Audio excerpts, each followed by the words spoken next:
Ég þarf kannski bara á mínúti. Það því ég stilti það þannig.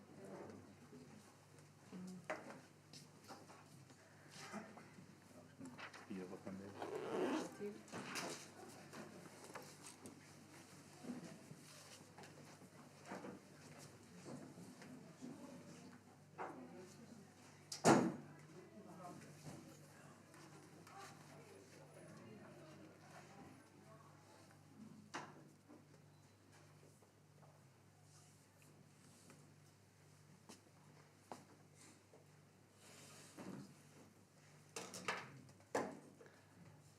Byrja hérna á réttum tíma. Aðeins að... Aðeins... Það ennþá mínúta í... Og þetta minn? Nei, ég held að þetta. Nei, þetta minn. Varstu með?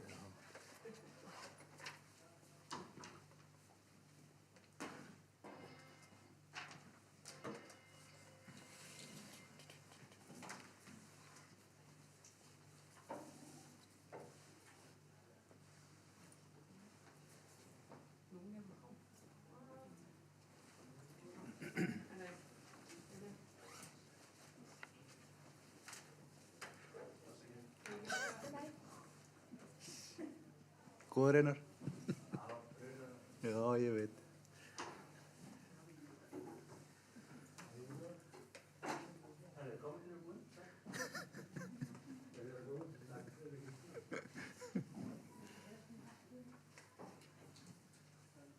Fæ ég go? Nei. Já, ekkert mál.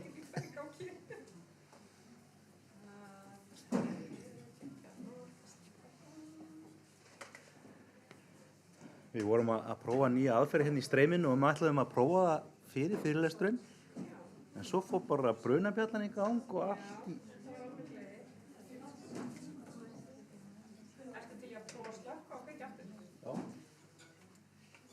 Á mánudaginn þegar við vorum að kenna, þá fór. Það einhver óhættilega kráka hérna. Þetta spurningin að kunna muninn á orsök og afleiðingum.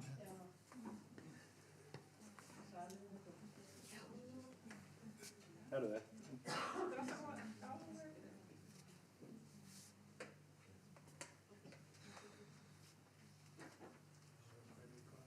Hérna, ég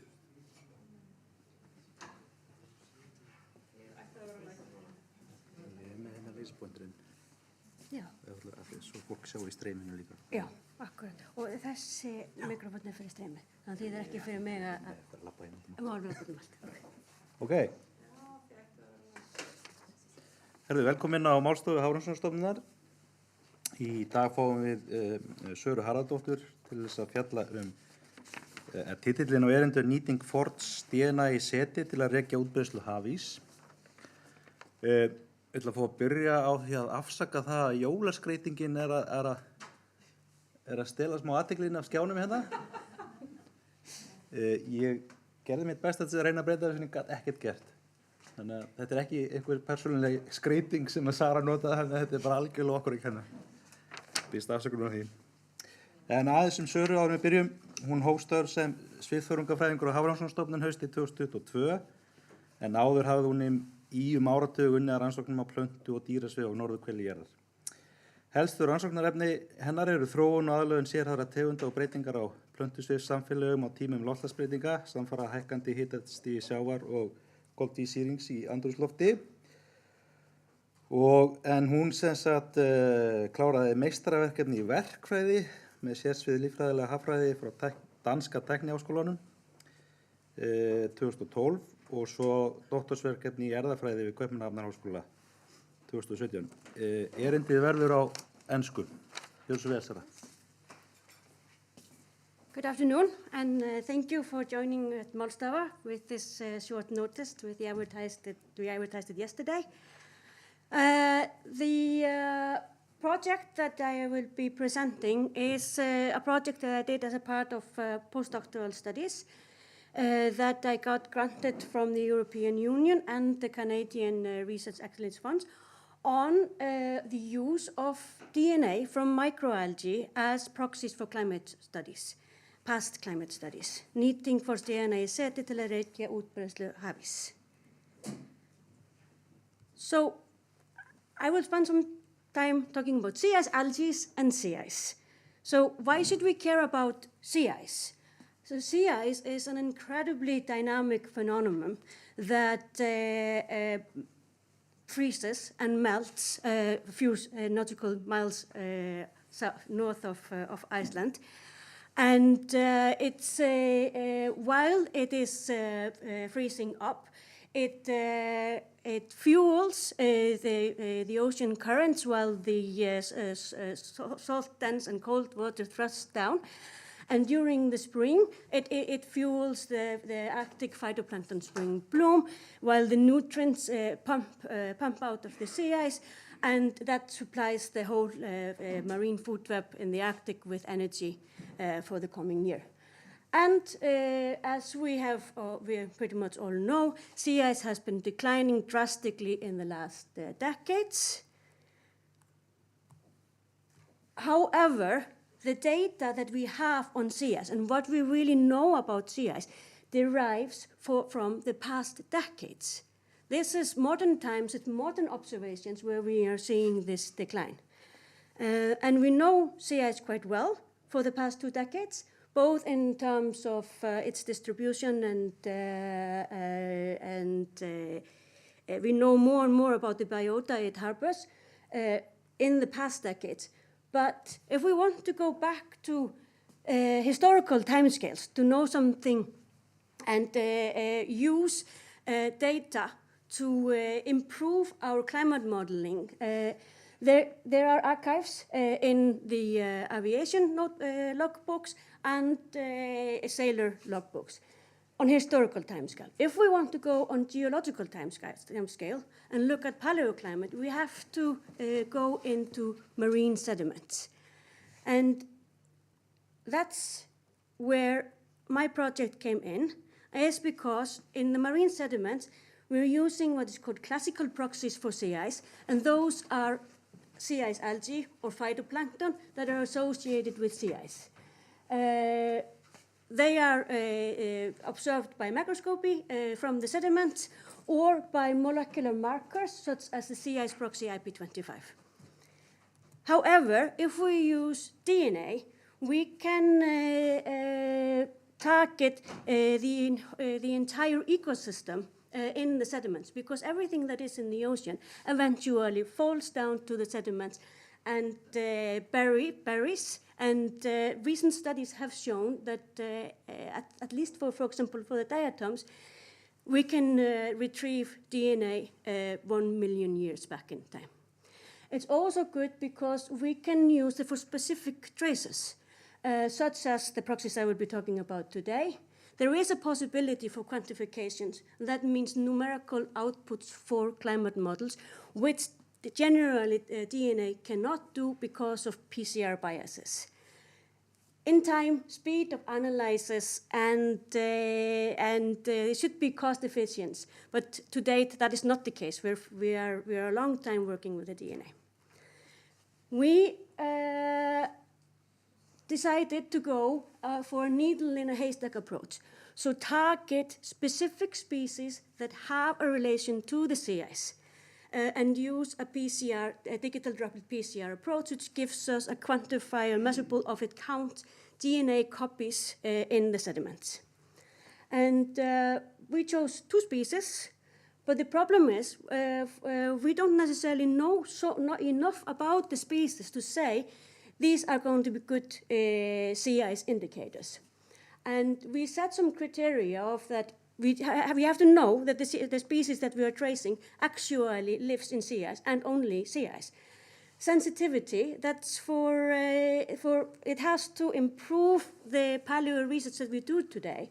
And the stability, the DNA has to be stable throughout the core so we don't want a proxy that degrades quickly. And we chose a model organism, Polarella glacialis. And that is because there are indications that its life cycle is connected to the sea ice. So it has a cyst form, and the cyst will germinate within the sea ice. it is believed to have, we had indications that it has a bipolar distribution. And that is very odd for an algae to have, because if you are specific to sea ice, you have to travel 20,000 kilometers from one sea ice in the Arctic and the other one in the Antarctic. We knew it was overlooked in the sediment, and one positive reason for choosing this was that there are 2 genomes available already, so we could just look into the genomes to look for our new proxies. The species itself, let me see. I can't show you the video, but it has 2 forms. The little black, looking like a barbapapa, is a vegetative form where it can swim around. It has a motile flagella, and you can also see it has a cyst form. And this is really important for the survival of the species in sea ice, and perhaps it uses the cyst form also to distribute between the Arctic and the Antarctic. Now, to start somewhere was to have a look at the distribution of the species around the Arctic and look at the sea ice samples. We also looked at water samples, and we placed out sediment traps at various locations in the Arctic, and this was by total, I think, 9 expeditions. And we found, by looking at in the microscope or targeting the species by DNA, that this species was found all over the Arctic in the sea ice. In the sea ice, we found it in the Arctic Ocean. That's the white dots. The black dots are where we had sediment traps out. We sampled in high resolution around Greenland. Those are either in surface sediment, in water, or in sea ice. In total, we found it in close to 200 samples. We had very few samples that did not contain sea ice, contain Polarella. Only in samples after the sea ice was melted in summertime we didn't see it, and we didn't see it at locations that didn't have sea ice. Another thing that we thought was important to look at is that is this species distributed to the sediments at the melting of the sea ice? So we had sediment traps out, both in like temporal resolution, and found that at the onset, if we would have sea ice present, when the sea ice started to melt, we would immediately start to see the species in the sediment traps. And we looked at that in further in different locations up in the Arctic, where we had the sediment traps out over 1 or 2 years, sampling every 2 weeks, and we only saw Polarella in the sediment traps at the freezing or the melting of the sea ice, indicating that this is indeed a very good indicator for seasonal sea ice. So when the sea ice is melting or freezing. And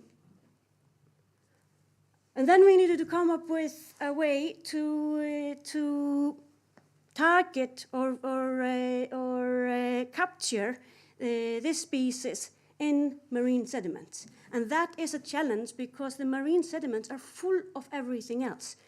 So we knew that if we take all the DNA and shotgun sequence everything, that we didn't find many copies of Polarella. So we had to come up with a target, so something that just captures Polarella, and that was done for a quantitative PCR approach. Chris has been talking about quantitative PCRs in his Málstofa before. This is a ddPCR approach. It's the same mechanism. It targets one gene and counts how many copies of the gene is in the sediment. And here we are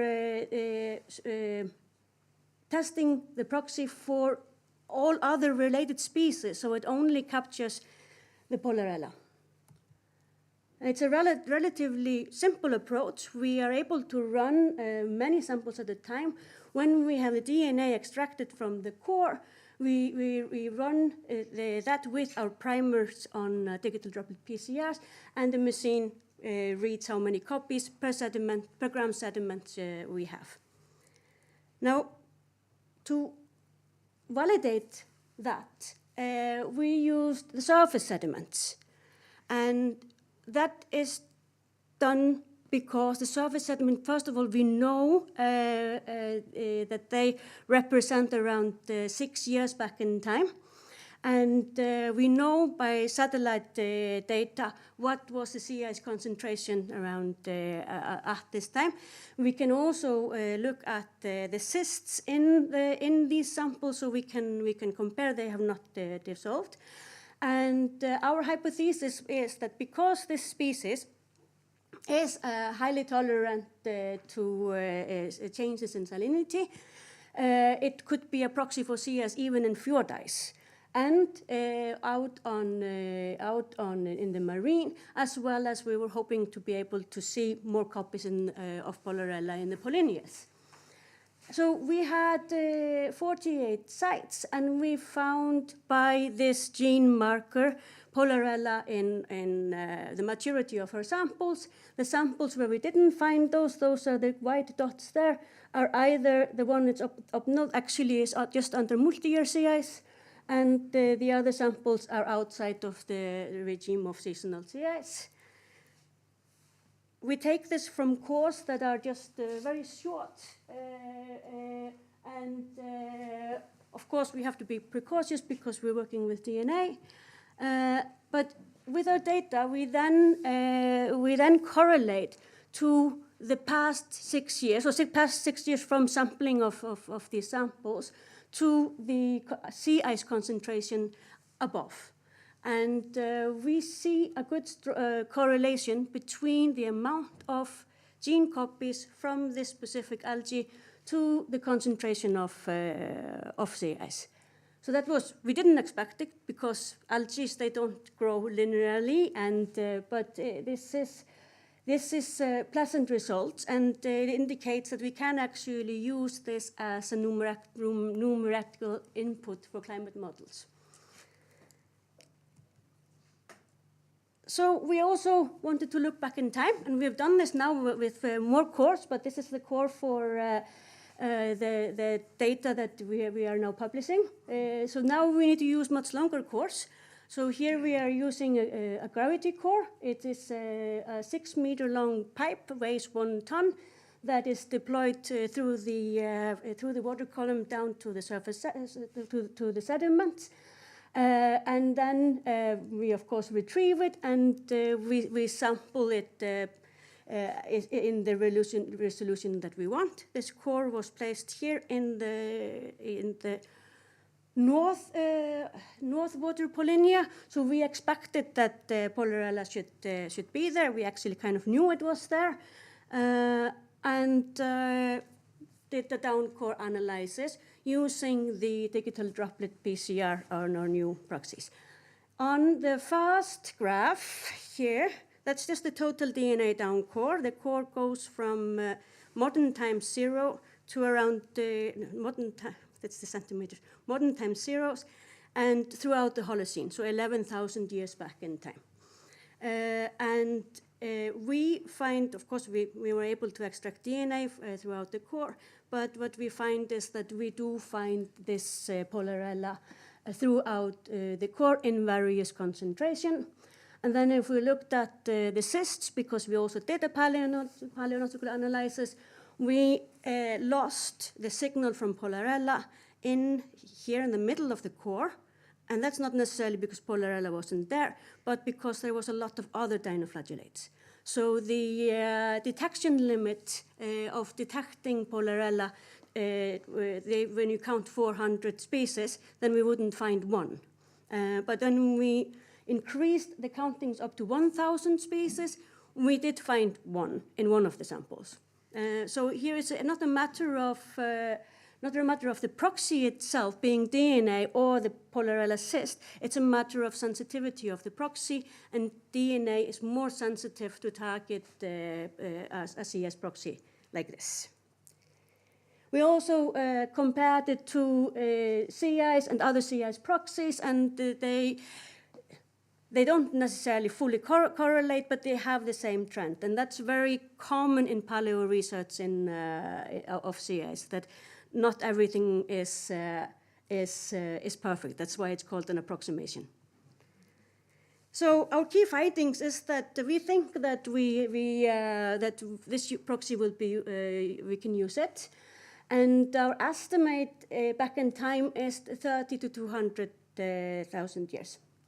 The paper has been accepted, and we're hoping that we will see some publication of the use of the proxy in the nearest future.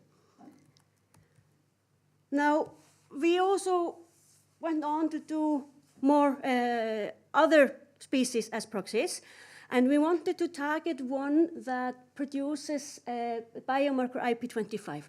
And that is because biomarker IP25 is commonly used as a sea ice proxy. And all the dots here on the graph, these are surface sediments where they have this proxy in the sediments, and the known producers are these 3 diatoms. However, the problem is that when we were looking at the metabarcoding of sea ice samples, we were not getting even the genus of these species. Even in the last ice area in north of Greenland, and actually this is Canadian Arctic, we aren't detecting this by this method. However, in the sediments below, we indeed have IP25. So the reference is missing, or the primers aren't capturing this specific sea ice diatom. So there were several of reasons why we wanted to target Haslea spicula, and that is just in short, it is a notorious IP25 producer. It's the one that it's believed to be the source of the compound. It's beautiful diatom, has this cross in the middle. It's not, nice to study, but we had to go and get material off the algae to do the DNA profiling of this one. And we got an ice core from the Hudson Strait, and we identified by DNA and by microscopy. And we were so lucky that we got several of sea ice diatoms that none of them actually had the reference in the database, and we could improve the reference database for sea ice, and we had 3 strains of the Haslea spicula. Now, we go for the same approaches. Because time is running fast, I'm going to skip you the technical details. But we designed a similar proxy. We have a beacon. This was much more difficult to get this to be species specific because it's very closely related to other sea ice diatoms. But we came up with a beacon that is specific to the Haslea spicula. The blue dots there is the output of our ddPCR with only positive reply to Haslea spicula and negative to the other Haslea species that we found in the sea ice. Same approach, pretty much the same samples that we are using. And we have some preliminary results from this as well, and we have now done more. The green dot is where we are getting Haslea spicula in the surface sediments. The greens are existing samples that we need to verify, but we're also having that the sensitivity of this proxy is not as high. And we actually tested this proxy in samples around Iceland, because what about Iceland? Can we do something similar here?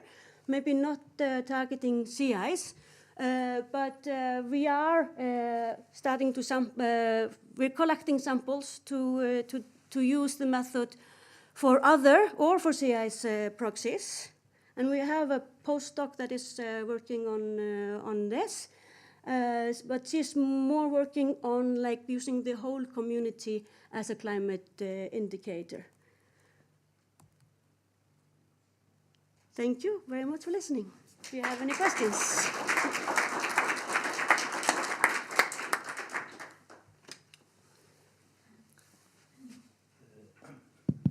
Takk kærlega. En nægur tími fyrir spurningar, það ekki skóli hérna eftir, þannig endilega. Já, það samt ekki. Nú, okay. En eru spurningar? Einhver með, já. Thank you very much. I'm wondering about the preservation of this DNA. I've read about work that archaeologists do on ancient DNA that's maybe 1,000 years old, and they say this is very challenging. Yeah. But you do then DNA that's up to 1 million years old. Yeah, we didn't do million. We did 12,000 years back in time. The DNA fragments very quickly, and it goes down to around 100 base pairs. But it seems to be stable at 100 base pairs, and we don't know to how far. But for example, there have been studies in the Antarctic on sea ice diatoms, and they were able to have that 100 that we need base pairs 1 million years back in time. But we can also see on the DNA when we do, if we do shotgun sequencing parallel to this, and then you can see if the DNA is fragmented and confirm that it's really ancient DNA, that it isn't something that came in when we're sampling on the boat or from other sources. But it is really challenging. I know this looked easy, but ancient DNA is it's challenging, and it can be biased because you're assembling something out of so many fractions. Yeah. More questions? Halldór. Oh.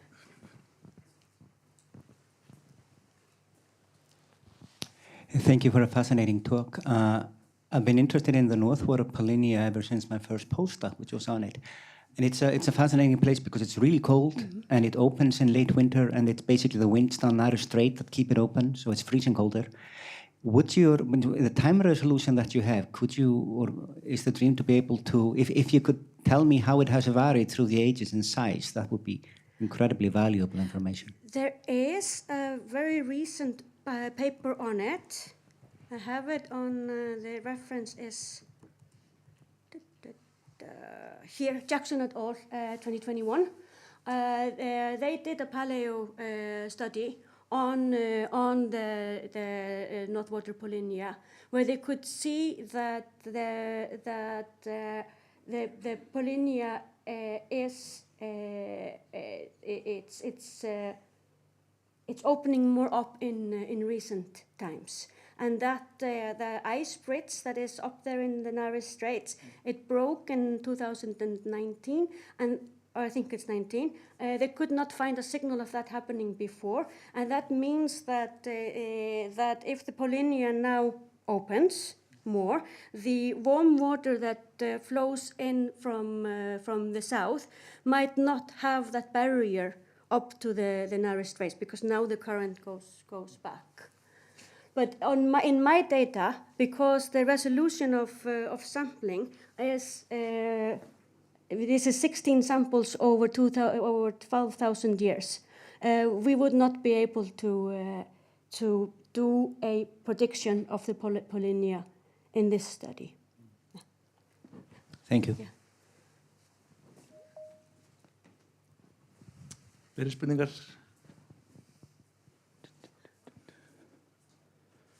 Ég kannski með svipaða spurningu þessi fyrsta þarna. Við sjáum að þú þarft að safna þessu, þarft að vera afsækið skiptir á íslensku. You had to be wearing protection gear, you know, I imagine not to pollute the sample. Yes. So the question is, can you use other people's cores to do this analysis, or do you have to sample this with this method? So at the moment, we can only process the samples that are collected for ancient DNA, and in laboratories later that have extreme concussions. But by time, we should be able to discrete between ancient DNA and modern DNA in the samples that we can start working on archives. sediment core archives, because that would be very valuable. Yeah, exactly. However, there is also a factor of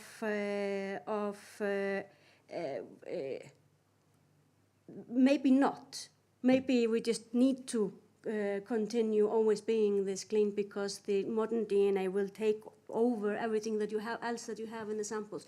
Even though you can filter it out by the bioinformatics, then like when you process the sample in the sequencing, the sequencer will favor the modern DNA over the ancient DNA.